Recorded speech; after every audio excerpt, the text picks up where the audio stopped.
Voici une histoire vraie que je m'en vais vous raconter. Il était une fois deux enfants nés dans un pays occidental. Ces deux enfants grandissaient normalement jusqu'au jour où les parents décident de les envoyer à l'école. Mais tiens, qu'est-ce que je raconte? J'ai voulu embellir l'histoire. Voici la version originale.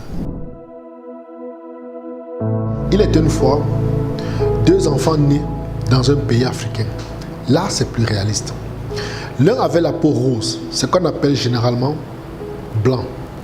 L'autre avait la peau satinée, ce qu'on appelle noir. Ces deux enfants sont nés dans le même environnement. Notons qu'ils naissent de la même manière comme tous les nouveaux-nés. C'est-à-dire, sans vêtements, sans mode d'emploi pour la vie, ils ont les mêmes réactions, les mêmes peurs, les mêmes façons de jouer dans du sable. Ensuite vient le moment d'aller à l'école et progressivement les messages commencent à changer. L'enfant africain tout le long de sa vie entendra dire par exemple, tu ne feras pas ceci, tu ne feras pas cela, tu ne dois pas toucher à ceci, tu ne dois pas aimer l'argent car ça te fera voler, l'argent c'est le diable et Dieu n'aime pas cela. Tu ne dois pas rêver sans quoi tu finiras par voler. Tes ancêtres étaient des méchants, des faibles, des sorciers, des lâches, etc. Pendant toute sa jeunesse, on lui dira, tu ne dois pas, tu ne dois pas, tu ne dois pas. Et il finit par intérioriser qu'il ne doit absolument rien faire. Pendant ce temps, on dira à l'autre enfant, c'est toi le meilleur, tu dois toujours être fort, tu dois être riche car l'argent c'est le pouvoir, tu dois gagner beaucoup d'argent. Tu dois être propriétaire des grandes entreprises, tu dois contrôler le monde comme tes ancêtres. Toute sa vie, on lui dit, tu dois, tu dois, tu dois, tu dois. 30 ans plus tard, les deux enfants se retrouvent. Le jeune Africain raconte avec fierté comment il est devenu agriculteur, producteur de cacao, comment sa plantation commence à produire et que d'ici l'année prochaine, il doublera sa récolte. Le second raconte comment il est déjà à la tête de deux grandes entreprises qui font chacun un chiffre d'affaires à 7 chiffres, en euros s'il vous plaît. Et raconte comment il compte créer des filiales dans plusieurs pays. Subitement, le premier devient frustré et trouve que son ami en question est à la tête de l'entreprise vers laquelle il va tout le temps faire la queue pour vendre ses produits. Il se rend subitement compte que son ami, qui vient d'ailleurs, laissera en héritage des entreprises, des actifs à sa descendance. Par contre, le jeune Africain laissera en héritage une plantation et plein de problèmes à sa descendance, qui à leur tour perpétueront la misère, la souffrance, pendant que les enfants du premier seront dans l'aisance, le bien-être et la domination. Voici la morale de l'histoire. Pendant que nous cherchons désespérément à être dans des petites choses, certains cherchent à être au sommet. Ainsi, par cette attitude, nous perpétuons la misère pendant que les autres perpétuent la domination et le rapport de dominé et dominant est transmis de façon générationnelle. Alors, pour briser les chaînes qui nous maintiennent dans les bas-fonds de la misère, nous avons décidé de mettre à votre disposition un secret qui a été pendant longtemps gardé par le dominant. Et ce secret a été longtemps ignoré par le dominé. Du 22 au 27 mars 2022, dans un tourisme entrepreneurial que nous organiserons à Zanzibar, nous vous montrerons étape par étape comment devenir commodity trader ou négociant des matières premières. Nous vous montrerons en détail comment affréter son propre navire de marchandises. Comment affréter son navire sans avoir à débourser le moindre sou. Ah oui, ça aussi c'est possible. Nous vous montrerons comment acheter du sucre, du riz, de l'huile, du pétrole, de la farine en haute mer sans avoir à acheter le produit de vos poches. Ça aussi c'est possible.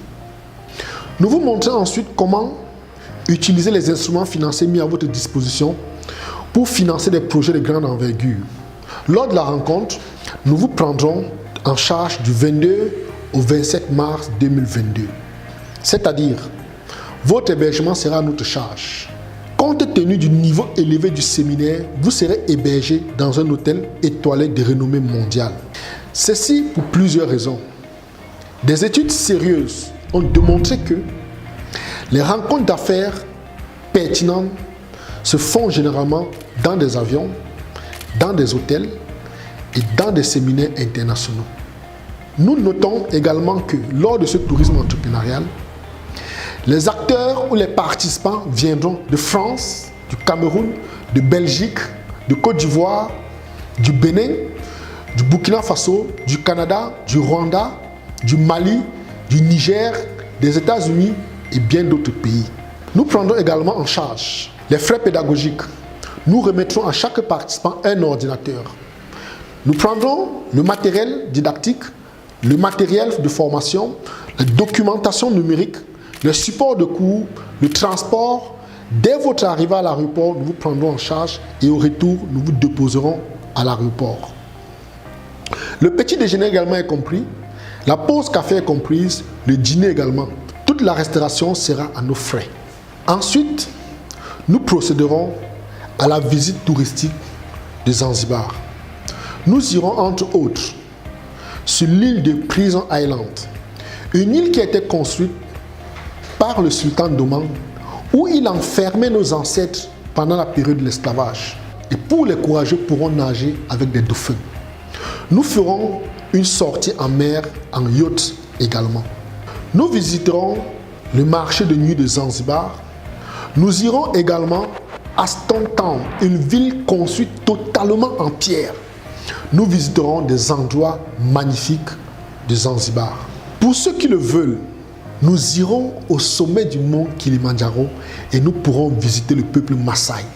Le séminaire sur le négoce est composé de plusieurs cours. Des cours audio, des cours PDF et des vidéos que vous recevrez dans l'ordinateur qui vous sera offert. Alors, disons non à cette fatalité qui se transmet de façon générationnelle dans notre communauté. Faites comme nos anciens apprenants qui aujourd'hui exercent dans ce domaine hautement lucratif. Car le futur de nos petits-enfants dépend des actes que nous poserons aujourd'hui. Disons non, l'argent n'est pas le diable. Refusons de tendre notre joue lorsque nous gifle. Devenons ceux qui donneront la gifle économique à ceux d'en face. Alors, cliquez rapidement sur le lien figurant dans le descriptif de cette vidéo et retrouvons-nous de l'autre côté.